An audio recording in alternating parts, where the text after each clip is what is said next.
ওইটা আইছে ক্যামেরাম্যান দেখুন এখন বুঝবে না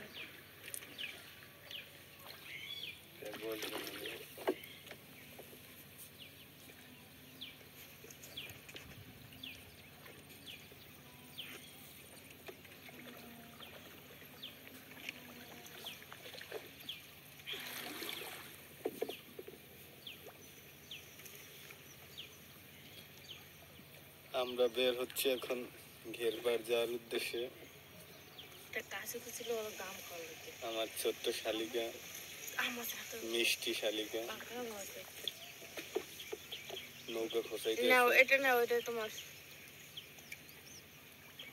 এরকম শালি কেউ পাবেন কিনা জানি না, তবে আমার ভাগ্যে জুটছে।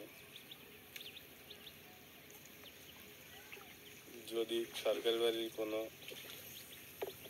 মেয়েকে বউ কইরা ঘরে নেন তাইলে হয়তো আপনাদের কপালে জুটতে পারে।